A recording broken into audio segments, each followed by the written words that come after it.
दोस्तों, निगाहों में मंजिल थी, गिरे और गिरकर संभलते रहे।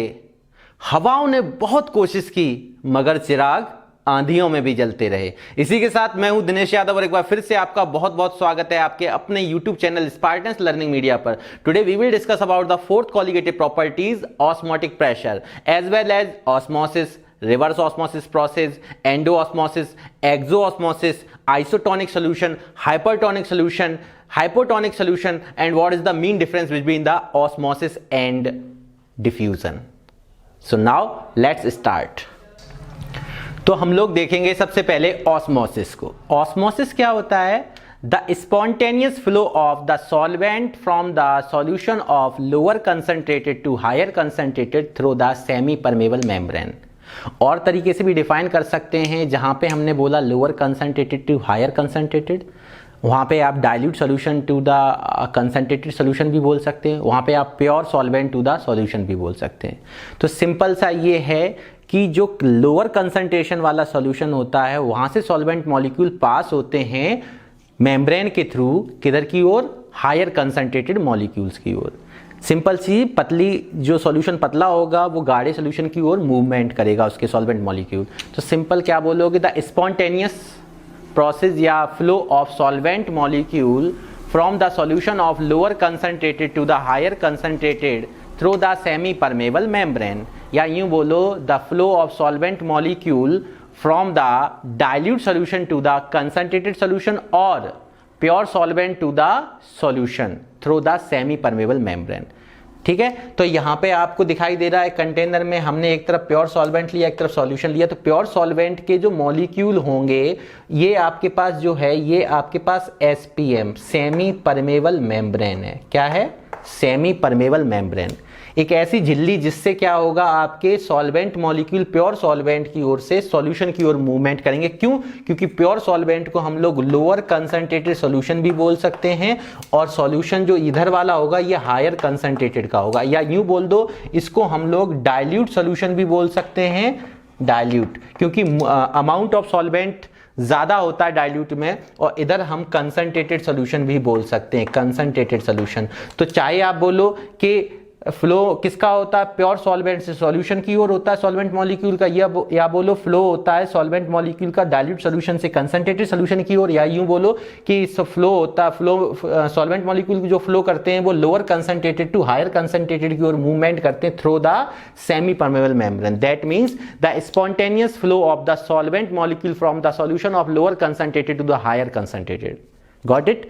अगला आपके अपने पास है What is semi permeable membrane. तो सेमी परमेबल मेम्ब्रेन एक ऐसी मेम्ब्रेन होती है जो अलाउ करती है, जो अलाउ किस चीज को करती है? कुछ सिलेक्टिव पासेस केमिकल स्पेसीज को, मतलब कि सॉल्यूशन के अंदर जो सिलेक्टिव स्पेसीज होते हैं जिनको पास करने के लिए परमिट देती है, अलाउ करती है, वो मेम्ब्रेन आपकी क्या कहलाती है? सेमी परमेबल मेम्ब्रेन, जिसके थ्रू अभी आपने देखा सॉल्वेंट मॉलिक्यूल डाइल्यूट सॉल्यूशन से कंसंट्रेटेड सॉल्यूशन की ओर मूवमेंट कर रहे थे, या प्योर सॉल्वेंट से सॉल्यूशन की ओर मूवमेंट कर रहे थे, या लोअर कंसंट्रेटेड से हायर कंसंट्रेटेड की ओर मूव कर रहे थे। तो सिंपल वे में आप लोग क्या बोल सकते हो? a membrane which allow a selective passes chemical species। किसको अलाउ करती है? केमिकल स्पेसीज को सिलेक्टिव पास करती, कुछ सिलेक्टिव केमिकल स्पेसीज को मेम्ब्रेन के थ्रू। तो ऐसी मेम्ब्रेन को हम लोग सेमी परमेबल मेम्ब्रेन बोलते हैं। a membrane which allow a selectively passes chemical species is known as semi permeable membrane. For example cellophane, parchment paper। ठीक है, सेलोफेन एक ट्रांसपेरेंट मेम्ब्रेन होती है जो कि सेलुलोज की बनी होती है। किसकी? सेलुलोज की। सेलुलोज अभी आप आगे पढ़ेंगे। तो सेलुलोज की ट्रांसपेरेंट एक मेम्ब्रेन होती है जिसको हम लोग सेलोफेन बोलते हैं। पार्चमेंट पेपर आपने लेबोरेटरी के अंदर देखा होगा। लिविंग सेल्स जितनी भी होती हैं वो भी अपनी सेमी परमेबल मेम्ब्रेन का वर्क करती हैं। फ्रेशली प्रेसिपिटेटेड इनऑर्गेनिक सब्सटेंस जितने भी होते हैं फ्रेशली प्रिपेयर्ड होने चाहिए, तो फ्रेशली प्रेसिपिटेटेड फॉर्म में होने चाहिए। वो सभी के सभी इनऑर्गेनिक सब्सटेंस जो होते हैं, जो फ्रेशली प्रेसिपिटेटेड होते हैं, वो सभी के सभी सेमी परमेबल मेम्ब्रेन की तरह वर्क करते हैं। जिसमें कौन कौन से हो सकते हैं? कॉपर फेरोसाइनाइड जो कि एक फ्रेशली प्रेसिपिटेटेड इनऑर्गेनिक सब्सटेंस है, या यूं बोलो कि सिलिकेट्स ऑफ आयरन सिलिकेट्स हो, कोबाल्ट सिलिकेट्स हो, निकल सिलिकेट्स हो। ठीक है। इन सभी के सिलिकेट्स भी कैसे यूज होते हैं, as a semi permeable membrane. तो a membrane which allow ah selectively passes chemical species is known as semi permeable membrane. For example, कोई भी आप एग्जांपल इसमें से दे सकते हैं। रिवर्स ऑस्मोसिस, अब ऑस्मोसिस प्रोसेस का रिवर्स, अभी हम लोग लोअर कंसंट्रेशन से हायर कंसंट्रेशन की ओर मूव करा रहे थे सॉल्वेंट मॉलिक्यूल को। अगर कुछ ऐसा हो जिसमें हायर कंसंट्रेटेड से सॉल्वेंट मॉलिक्यूल मूव करना स्टार्ट करे किधर की ओर, लोअर कंसंट्रेटेड की ओर, वो कब कर सकता है, जब हम क्या करें कि हायर कंसंट्रेटेड सॉल्यूशन की ओर एक एक्सटर्नल प्रेशर अप्लाई कर दें। जो एक्सटर्नल प्रेशर ऑस्मोटिक प्रेशर से कैसा होना चाहिए, ज्यादा होना चाहिए। तो वही यहां पे लिखा है कि if the pressure applied on the solution, if the pressure applied on the solution greater than, pressure applied on the solution greater than osmotic pressure, किससे ज्यादा होना चाहिए, ऑस्मोटिक प्रेशर से ज्यादा होना चाहिए, then the solvent start passing from the solution into the pure solvent। अब यहां पे आप ध्यान दें, रिवर्स में ऑस्मोसिस में प्योर सॉल्वेंट से सॉल्यूशन की ओर जाते थे। अगर मैं क्या करूं कि यहां पे एक्सटर्नल प्रेशर में ऐसा एक प्रेशर अप्लाई करूं, यहां पे एक्सटर्नल प्रेशर ऐसा अप्लाई करूं जो ऑस्मोटिक प्रेशर, पाई किसको रिप्रेजेंट करता है, ऑस्मोटिक प्रेशर को, पाई किसको रिप्रेजेंट करता है, ऑस्मोटिक प्रेशर को। तो यहां पे आप देख रहे हैं कि ऑस्मोटिक प्रेशर से ज्यादा हमने क्या लिया है, प्रेशर। जो प्रेशर हमने सॉल्यूशन पे अप्लाई कराया है, ये एक सॉल्यूशन है और ये प्योर सॉल्वेंट है, ठीक है। तो प्योर सॉल्वेंट में वो सॉल्यूशन की ओर हम लोग क्या कर रहे हैं, एक एक्सटर्नल प्रेशर अप्लाई करा रहे हैं जो कि ऑस्मोटिक प्रेशर से ज्यादा है। तो जब हम प्रेशर ज्यादा अप्लाई कराएंगे तो अब फ्लो जो होगा वो इधर से इधर नहीं होगा, अब सॉल्यूशन के जो सॉल्वेंट मॉलिक्यूल है वो प्योर सॉल्वेंट की ओर मूव करना स्टार्ट कर देंगे। तो ये किसका रिवर्स हुआ, ऑस्मोसिस का, इसलिए इसको क्या बोलते हैं, reverse osmosis. If the pressure applied on the solution is greater than that of the osmotic pressure, then the solvent molecule start moves towards the, किधर जाएंगे, moves towards the pure solvent from the solution। तो solution से जो solvent molecule में pure solvent की ओर move करना start करेंगे जब हम एक्सटर्नल प्रेशर अप्लाई करेंगे सॉल्यूशन पर, और वो भी ऑस्मोटिक प्रेशर से ज्यादा। तो यहां पे देखिए आप, एक्सटर्नल प्रेशर जो है वो ऑस्मोटिक प्रेशर से ज्यादा है, इसलिए सॉल्यूशन के अंदर जो सॉल्वेंट मॉलिक्यूल हैं अब वो किधर मूव करना स्टार्ट कर दिए हैं, प्योर सॉल्वेंट की ओर। तो ये किसका अपोज कर रहा है, ऑस्मोसिस का, इसलिए इसको क्या बोलते हैं, reverse osmosis.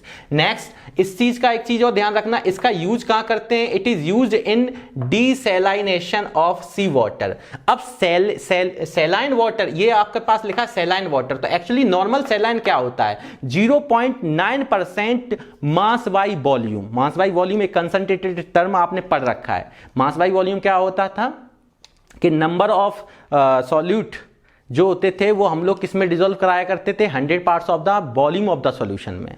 The number of parts of the mass of solute present in 100 parts of the mass of volume of solution, number of parts of the mass of solute present in 100 parts of the volume of solution, तो हम लोग बोलते थे weight by volume. तो यहां पे जो 0.9% है वो वेट बाई वॉल्यूम है, किसका, ऑफ एक्वस NaCl। तो एक्वस NaCl का मतलब NaCl के अंदर वाटर भी डिसॉल्व है, जिसमें से आपको वेट बाई वॉल्यूम कितना लेना, 0.9। अगर 0.9% कंसंट्रेटेड ली गई है आपकी वेट बाई वॉल्यूम की, वो भी एक्वस किसका, सॉल्यूशन ऑफ NaCl का, तो एक्वस सॉल्यूशन ऑफ NaCl का इतना अमाउंट 0.9% वेट बाई वॉल्यूम क्या कहलाता है, नॉर्मल सैलाइन, ठीक है। अब यहां पे ध्यान रखना, सैलाइन आप समझ चुके हो, वाटर अपना जितना सी वाटर होता है उसमें क्या होता है, सॉल्ट प्रेजेंट होता है। तो एक्चुअल में हम लोग क्या करते हैं कि सॉल्ट को हम वाटर से अलग कराते हैं।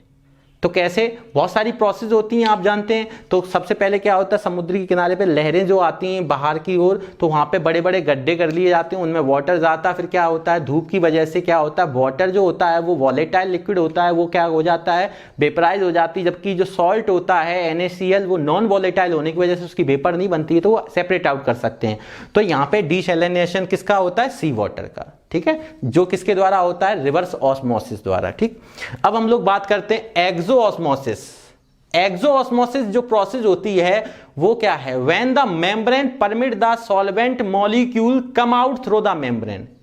अगर सॉल्वेंट मॉलिक्यूल किधर से कम आउट हो रहे हैं, बाहर निकल रहे हैं मेम्ब्रेन से, मतलब कि मेम्ब्रेन जो होती है वो क्या परमिट करती है, when the membrane permits the solvent molecules come out from the membrane, मतलब मेम्ब्रेन से वो बाहर की ओर अगर सॉल्वेंट मॉलिक्यूल पास आउट होंगे तो इस प्रोसेस को बोलते हैं एक्सोऑस्मोसिस, और अगर अंदर एंट्री करेंगे, अंदर की इनसाइड एंटर करेंगे तो बोलते हैं हम लोग यहां पे एंडोऑस्मोसिस, जिसको हम दूसरे वे से ऐसे भी डिफाइन कर सकते हैं, जिसको मैंने एग्जांपल में लिखा है, एक्चुअली उसको डेफिनेशन के फॉर्म में भी ले सकते हैं। एक्सोऑस्मोसिस में क्या लिखा है, the process by which water molecules move out from the cell, cell से वाटर मॉलिक्यूल का बाहर जाना, ये भी क्या है एक्सोऑस्मोसिस, और सेल में वाटर मॉलिक्यूल का इनसाइड एंट्री करना एंडोऑस्मोसिस। जैसे हम एक एग्जांपल लेके चलते हैं, रेजिन, रेजिन का मतलब किसमिस आप जानते हो, अगर उसको पानी में आप डुबोते हो तो पानी में डुबोने के दौरान क्या होता है, किसमिस जो होती है वो पानी को अपने अंदर एब्जॉर्ब करती है, तो क्या हो जाए कि स्वेल हो जाती है, फूल जाती है। तो स्वेलिंग जो होती है, वाटर मॉलिक्यूल किसके अंदर जा रहा है, इनसाइड द रेजिन, तो रेजिन के अंदर जाने की वजह से उसमें स्वेलिंग आई, तो दैट इज कॉल्ड एंडोऑस्मोसिस। और अगर हम लोग क्या करते हैं, ग्रेप्स लें, अंगूर, और उसको हम लोग सॉल्टी सॉल्यूशन में डिजोल्व कराएं, सैलाइन वाटर वगैरह में जिसमें सॉल्ट प्रेजेंट हो, तो वो ग्रेप्स जब उसके अंदर डिजोल्व कराते हैं तो होता क्या, ग्रेप्स के अंदर का जो लिक्विड मॉलिक्यूल होता है वो सॉल्वेंट क्या करता है, सैलाइन वाटर उसको बाहर की ओर खींच लेता है, ठीक है। तो जब बाहर की ओर मॉलिक्यूल कम आउट होंगे तो इस प्रोसेस को बोलते हैं एक्सोऑस्मोसिस। सिंपल सी चीज है कि the membrane which permit the solvent molecule come out from the membrane, that is called exosmosis. The membrane which permit the solvent molecule enter inside, it is called endosmosis. मतलब कि solvent molecule का membrane के अंदर, ठीक है, जाना, जो absorption होता है दैट इज कॉल्ड एंडो, और जो आपके पास जो होता है डिसॉर्प्शन बोल सकते हैं, या हम यहां पे बोल सकते हैं कि मेम्ब्रेन जो कि सॉल्वेंट मॉलिक्यूल को क्या करता है, बाहर की ओर भेजता है, तो उसको बोलते हैं एक्सोऑस्मोसिस, जिसको हमने आपको रेजिन और ग्रेप्स के एग्जांपल समझाया। तो रेजिन में वाटर मॉलिक्यूल इनसाइड जाएगा, दैट इज कॉल्ड एंडो, और ग्रेप्स का जो श्रिंक होना होता है, श्रंक, SHRUN के श्रंक, श्रंक का मतलब सिकुड़ जाना, तो जो ग्रेप्स होते हैं जब उनको वाटर मॉलिक्यूल सैलाइन वाटर में डिसॉल्व करेंगे तो सॉल्टी सॉल्यूशन की वजह से क्या होगा, ग्रेप्स के अंदर के सॉल्वेंट मॉलिक्यूल बाहर की ओर आ जाएंगे, तो ग्रेप्स कैसा हो जाए, सिकुड़ सा जाएगा, दैट इज कॉल्ड एक्सोऑस्मोसिस। और अगर हम रेजिन को उसके अंदर डिसॉल्व कराएंगे वाटर के अंदर, तो क्या होता है, वाटर मॉलिक्यूल उसके अंदर जाते हैं इनसाइड द रेजिन, तो वो क्या हो जाती है, स्वेलिंग, स्वेलिंग का मतलब फूल जाती है, तो इसको बोलते हैं हम लोग क्या बोलेंगे, अंदर इनसाइड सॉल्वेंट मॉलिक्यूल का जाना परमिट देना, वो मेम्ब्रेन क्या कहलाती है आपकी, यहाँ पे जो मेम्ब्रेन के थ्रू सॉल्वेंट मॉलिक्यूल अंदर जाएंगे इनसाइड, तो बताइए एंडोऑस्मोसिस, और बाहर की ओर आना मॉलिक्यूल का तो एक्सोऑस्मोसिस। ठीक है, आप इसका स्क्रीनशॉट ले लें अब एक बार जल्दी से शुरुआत से।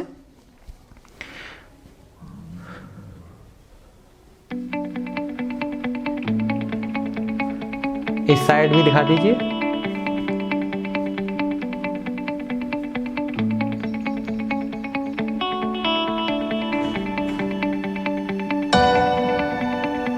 हो गया, ठीक है, मैं रफ करने जा रहा हूं।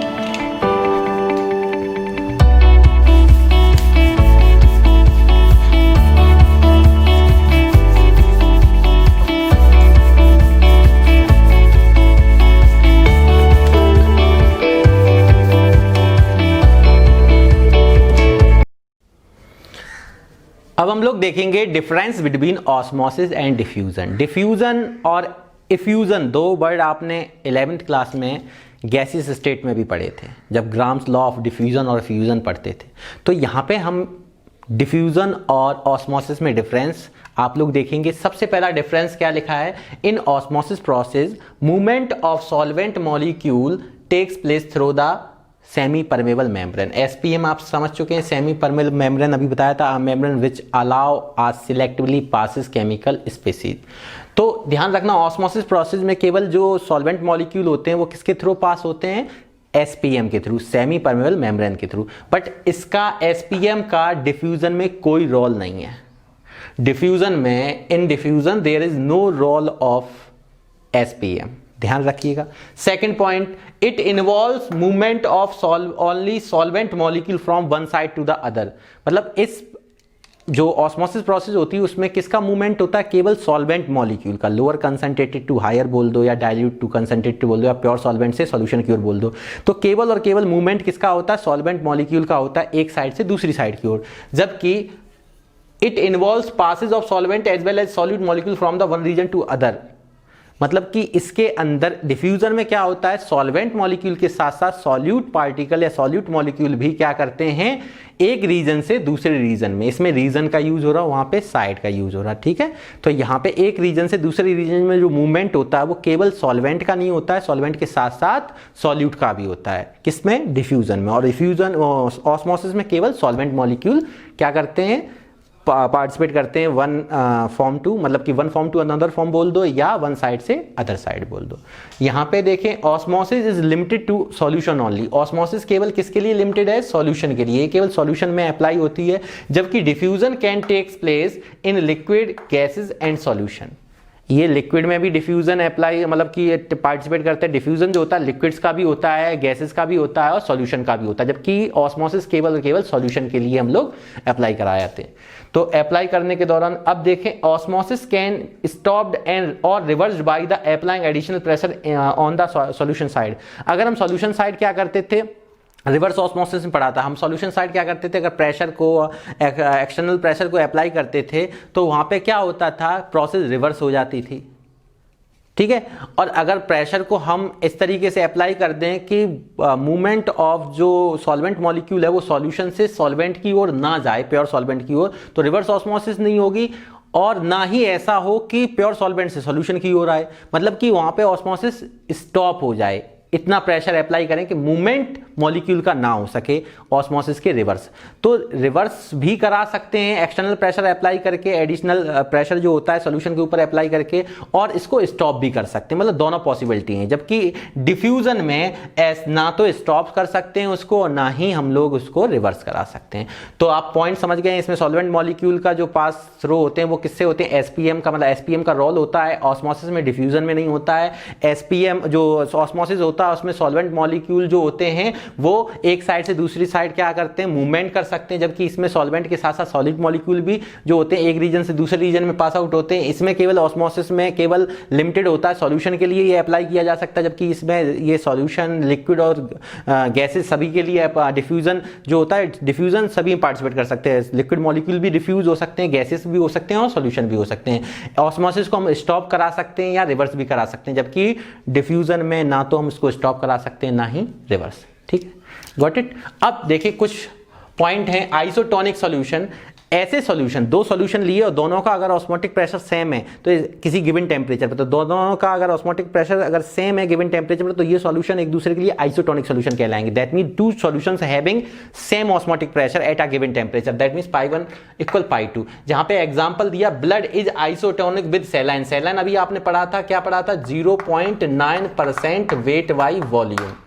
ठीक है। तो आपने पढ़ रखा था 0.9% वेट बाई वॉल्यूम किसका होना चाहिए, एक्वा सॉल्यूशन ऑफ NaCl, ठीक, नॉर्मल सैलाइन पढ़ा था। तो ब्लड इज आइसोटोनिक किसके साथ होता है, ब्लड का जो ऑस्मोटिक प्रेशर और वो सैलाइन वाटर का जो ऑस्मोटिक प्रेशर होता है, दोनों इक्विवेलेंट होते हैं, इसलिए दोनों सॉल्यूशन का अगर ऑस्मोटिक प्रेशर सेम है तो ये एक दूसरे के लिए क्या हो जाएंगे, आइसोटोनिक। एक बात और यहां से ध्यान रखना बेटा कि एक बार क्वेश्चन बन गया था कंपटीशन में जो ऑस्मोटिक प्रेशर से रिलेटेड था। आइसोटोनिक अपने बोर्ड में भी काफी आता है, जब न्यूमेरिकल कराएंगे तो आपको ये वर्ड सुनने को मिलेगा, पर हाइपो और हाइपर कम जगह मिलता है। तो यहां पे देखें, इसमें एक चीज क्या ध्यान रखनी है कि जैसे आपने गैसीय स्टेट में पढ़ रखा था PV = nRT, ध्यान आ गया होगा। तो यहां से ये क्या होता था, आइडियल गैस इक्वेशन होती थी। अगर मैं यहां से बात करूं कि P को अगर मैं, ये पाई जो है ना, पाई टेंड्स टू P, ये भी एक ऑस्मोटिक प्रेशर है, ये भी प्रेशर है, तो उसको मैं पाई को P से भी कुछ लोग रिप्रेजेंट कर देते हैं। तो यहां से अगर मैं इसको देखना चाहूं तो पहले वाले ऑस्मोटिक प्रेशर के लिए क्या हो जाएगा, P1, और यहां पे हम लोग यहां पे क्या ले सकते हैं, V1 = N1, R gas constant होता है और गिवन टेम्परेचर पे होगा तो टेम्परेचर भी कैसा है, कांस्टेंट है। इसी तरीके से दूसरे के लिए P2 V2 = N2 RT, ये R गैस कांस्टेंट है, टेम्परेचर यहाँ कांस्टेंट लिया जाता है, गिवन टेम्परेचर पे बात होती है। तो ये चीज ध्यान रखना कि अगर इन दोनों इक्वेशन को आप देखेंगे तो P1 V1 / P2 V2 यहां से क्या आ जाएगा, N1 / N2, क्योंकि RT से RT कैंसिल होने वाला है। तो यहां से अगर मैं बात करूं P1 / P2 की, तो ये क्या होता है, N1 V2 / N2 V1, या आप इस नंबर ऑफ मोल्स को आप ओपन करके भी रख सकते हैं कि नंबर ऑफ मोल्स कैसे निकालते, वेट बाई मॉलिक्यूलर वेट। तो यहाँ पे N1 की जगह क्या आ सकता है, W1 / मॉलिक्यूलर मास ऑफ 1 और यहाँ पे W2 upon molecular weight of 2। तो यहाँ ध्यान रखना, हो सकता है कभी वॉल्यूम भी इक्वल कर देता तो वहां से वॉल्यूम भी कैंसिल हो जाएगा, तो आप इसको और भी तरीके से लिख सकते हैं। अब बात आई हाइपोटोनिक सॉल्यूशन की। तो हाइपोटोनिक सॉल्यूशन क्या होता है? हाइपोटोनिक सॉल्यूशन, इसमें पहले समझें, आपको यहां से लैंग्वेज से कंफर्म नहीं होगा, अभी मैं इसको कंफर्म कराता हूं। If one of the solution is lower osmotic pressure it is called hypotonic with respect to more concentrated solution. मतलब कि अगर दो सॉल्यूशन है, एक लोअर कंसंट्रेटेड का, एक हायर कंसंट्रेटेड का, जिसकी लोअर कंसंट्रेटेड है उसकी ऑस्मोटिक प्रेशर, जो लोअर कंसंट्रेटेड वाला सॉल्यूशन है वो कैसा होगा? हाइपोटोनिक सॉल्यूशन होगा, और जो हायर कंसंट्रेटेड वाला है वो हाइपरटोनिक सॉल्यूशन होगा। मतलब मैंने दो सॉल्यूशन लिए, एक π1 और π2, दोनों के ऑस्मोटिक प्रेशर ले रहे। फॉर एग्जांपल मैं लेके चल रहा हूं, इन दोनों को मैं एक्सप्लेन कर रहा हूं एक साथ। तो यहां पे π1 और π2, अगर मान लो π2 ज्यादा है, मतलब कि ऑस्मोटिक प्रेशर, ये सेकंड सॉल्यूशन की मैं बात कर रहा हूं, सेकंड सॉल्यूशन, ये फर्स्ट सॉल्यूशन की मैं बात कर रहा हूं, सॉल्यूशन फर्स्ट का। तो सॉल्यूशन फर्स्ट का अगर ऑस्मोटिक प्रेशर π1 है और सॉल्यूशन सेकंड का ऑस्मोटिक प्रेशर अगर π2 है, तो यहां पे ये लोअर कंसंट्रेशन वाला है, ये लोअर कंसंट्रेशन है, ये हायर कंसंट्रेशन वाला है। तो यहां ध्यान रखना, जो हायर कंसंट्रेशन के रिस्पेक्ट में जिसकी कंसंट्रेशन कम होती है जिस सॉल्यूशन की, उसका जो ऑस्मोटिक प्रेशर होता है that is called hypotonic solution. मतलब हाइपोटोनिक सॉल्यूशन कौन सा सॉल्यूशन होता है? जो हायर कंसंट्रेशन के रिस्पेक्ट में क्या रखता है? Lower osmotic pressure. और जो लोअर ऑस्मोटिक प्रेशर के रिस्पेक्ट में हायर कंसंट्रेटेड रखता है solution that is called hypertonic. ये दोनों वर्ड कंफ्यूज करते हैं। मैंने फिर कहा कि दो सॉल्यूशन है, एक सॉल्यूशन का अगर ऑस्मोटिक प्रेशर π1 है, दूसरे का π2 है, तो जिस सॉल्यूशन की कंसंट्रेशन लोअर होगी वो हाइपोटोनिक, जिसकी हायर होगी कंसंट्रेशन वो हाइपरटोनिक। दैट मीन्स क्या कि हम यहां बोल सकते हैं, क्या और बोल सकते हैं कि सॉल्यूशन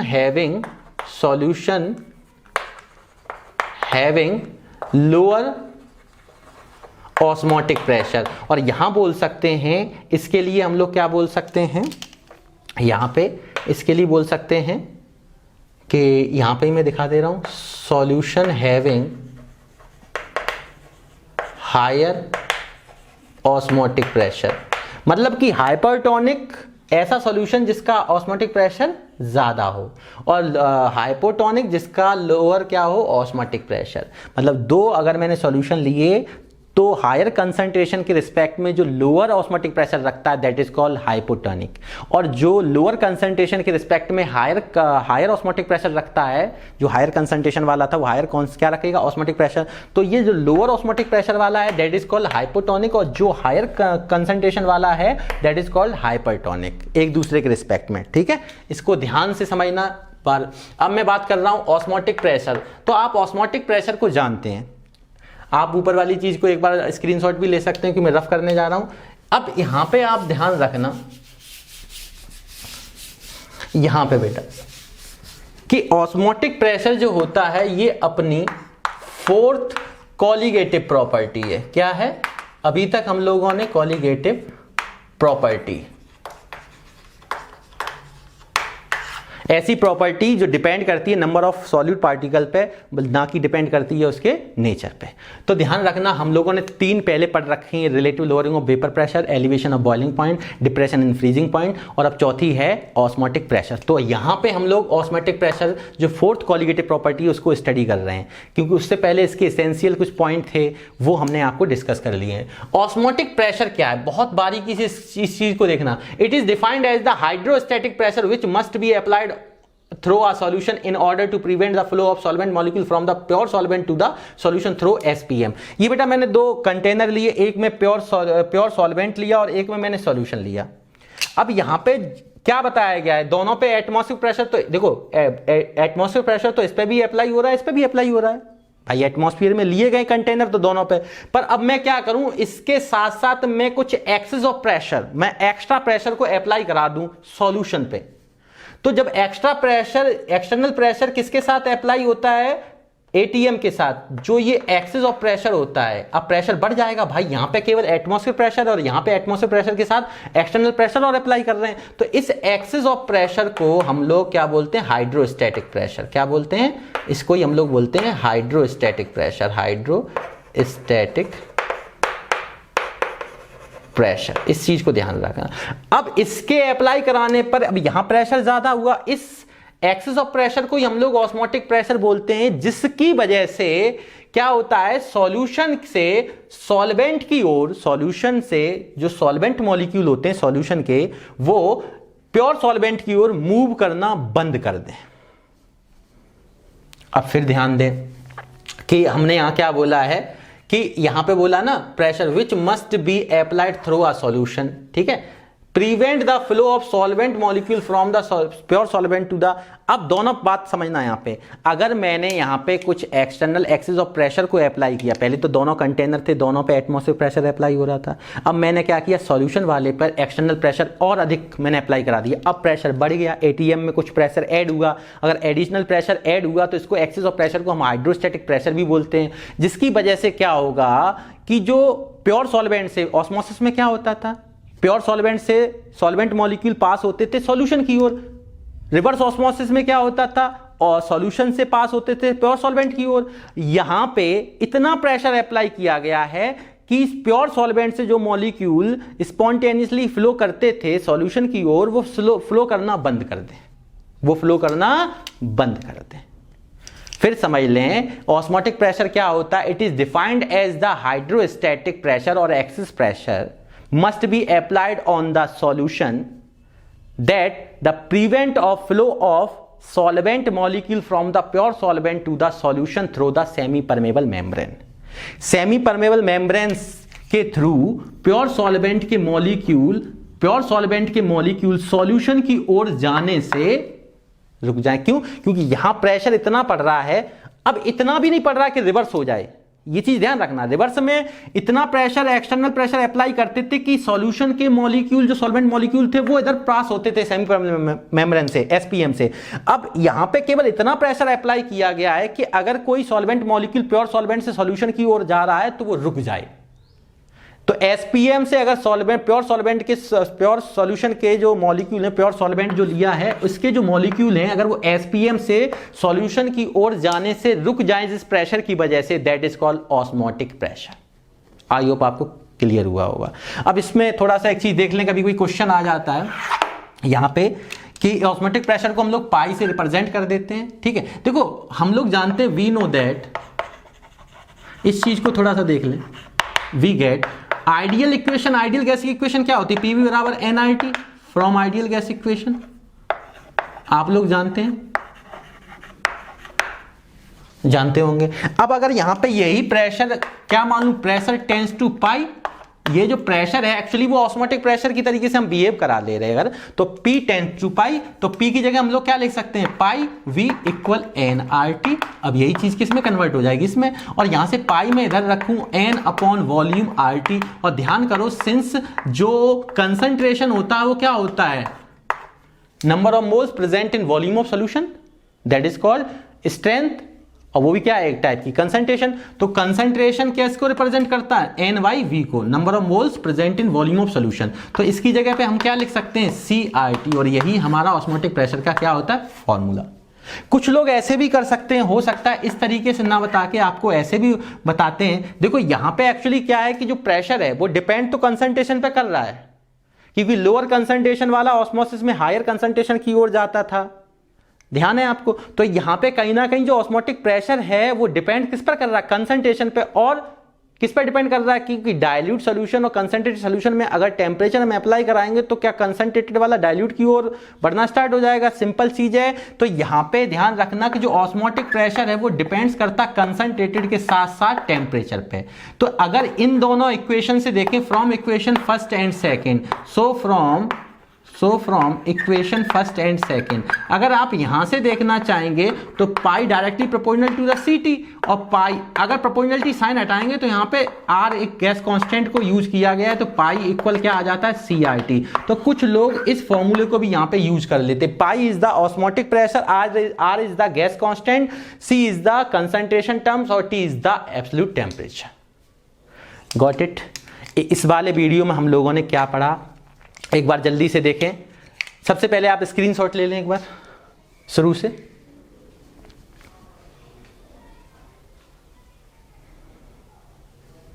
इधर भी दिखा दीजिए।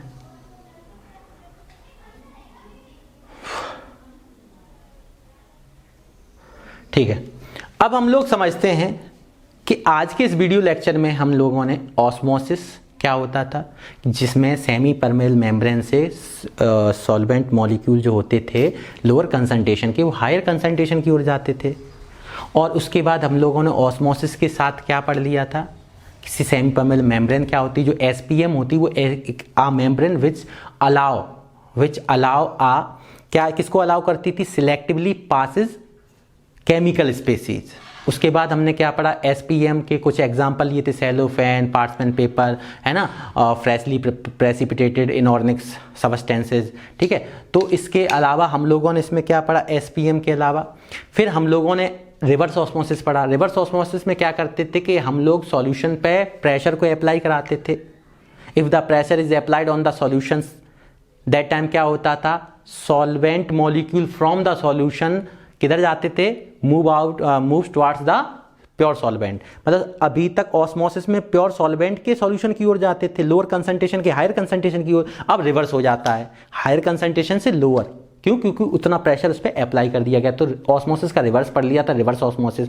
उसके बाद हम लोगों ने क्या पढ़ा, इसके साथ साथ हमने पढ़ा एक्सो ऑस्मोसिस क्या होता है, एंडो ऑस्मोसिस क्या होता है। अगर मेम्ब्रेन किसको अलाउ करती, परमिट करती है, अगर एंटर कराती है मेम्ब्रेन, सॉल्वेंट मॉलिक्यूल अगर एंटर करता मेम्ब्रेन में, दैट इज कॉल्ड एंडो। और अगर मेम्ब्रेन से बाहर जाता है, come out from the membrane, that is called exo. जिसमें हमने कहा था कि किशमिश को पानी में डालते हैं तो पानी उसके अंदर जाता है, एंट्री करता है तो वो स्वेल कर जाता है, इसलिए वो एंडो ऑस्मोसिस है। और क्योंकि उसमें ग्रेप्स को अगर सैलाइन वाटर या सॉल्टी सॉल्यूशन में ले जाते हैं तो सॉल्टी सॉल्यूशन क्या करता है, ग्रेप्स के अंदर के सॉल्वेंट मॉलिक्यूल जो भी लिक्विड होता है उसको अपने एब्जॉर्ब करा लेता, बाहर निकाल देता है सॉल्वेंट मॉलिक्यूल्स को, तो वो सिकुड़ जाते, श्रंक कर जाते हैं, that is called oxo osmosis. Shrunk जो है वो ऑक्सो ऑस्मोसिस है। और सॉरी, श्रंक जो है वो आपका क्या होता है, जब हमने कहा एंडो ऑस्मोसिस। तो एंडो ऑस्मोसिस में हम लोगों ने कैसे बोला था कि हमने किसको लिया था, किशमिश को, वाटर के अंदर। तो वाटर उसके अंदर क्या हो रहा था,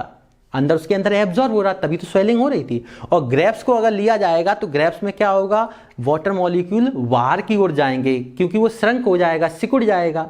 अगर वो सिकुड़ जाएगा तो वाटर मॉलिक्यूल बाहर की ओर गए, तो इस चीज को हम लोग बोलते हैं एक्सो ऑस्मोसिस।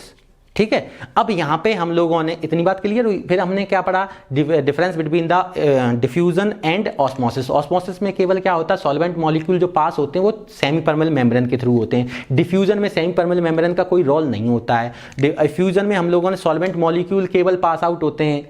ठीक है, इफ्यूजन में क्या होता है, सॉल्वेंट मॉलिक्यूल के साथ साथ सॉल्यूट मॉलिक्यूल भी पास आउट डिफ्यूज हो सकते हैं। और ऑस्मोसिस में हम लोगों ने क्या पढ़ा था कि ऑस्मोसिस जो होता है लिमिटेड अप्लाई किया, लिमिटेड होता है किसके लिए, केवल ये जो ऑस्मोसिस होता है वो केवल सॉल्यूशन पे अप्लाई किया जाता है। जबकि जो डिफ्यूजन होता है वो लिक्विड भी डिफ्यूज हो सकता है, गैसेस भी डिफ्यूज हो सकता है, सॉल्यूशन भी डिफ्यूज हो सकता है। और ऑस्मोसिस में क्या पढ़ा था हमने लास्ट पॉइंट कि ऑस्मोसिस को हम लोग स्टॉप्ड भी करा सकते हैं, रिवर्स भी करा सकते हैं अगर एडिशनल प्रेशर अप्लाई किया जाए सॉल्यूशन पर। तो जबकि हमारा जो डिफ्यूजन होता है, डिफ्यूजन में ना तो हम उसको रिवर्स करा सकते हैं और ना ही को स्टॉप करा सकते हैं। इसके साथ साथ हमने क्या पढ़ा, isotonic solution, two solutions having same osmotic pressure. अगर पाई 1 पाई 2 दो सॉल्यूशन है जिनके पाई 1 पाई 2 ऑस्मोटिक प्रेशर अगर वो सेम है, जिससे मैंने एक इक्वेशन, आइडियल इक्वेशन से मैं आपको बताया था P बराबर NRT, अगर P ऑस्मोटिक प्रेशर है तो P1 V1 बराबर N1 RT और ऐसे P2 V2 बराबर N2 RT। इसमें अगर डिवाइड कर देंगे तो P1 V1 upon P2 V2 equal N1 upon N2 आ जाएगा। तो इसी तरीके से आप ऑस्मोटिक प्रेशर को P1 अपॉन P2 इक्वल क्या निकाल सकते हैं, N1 V2 upon N2 V1। ये फॉर्मूला भी बन सकता है यहाँ से। और यहाँ पे एक एग्जाम्पल भी बताया था कि जो ब्लड होता है और जो सैलाइन वाटर होता है एक दूसरे के लिए आइसोटोनिक सॉल्यूशन का काम करते हैं। हाइपोटोनिक, हाइपरटोनिक क्या होता है, हाइपोटोनिक और सॉल्यूशन, हाइपरटोनिक सॉल्यूशन को ध्यान रखना आपको कि अगर दो सॉल्यूशन लेते हैं ऐसे जिसमें से एक का ऑस्मोटिक प्रेशर पाई 1 है, एक का पाई 2 है। अब पाई 1 अगर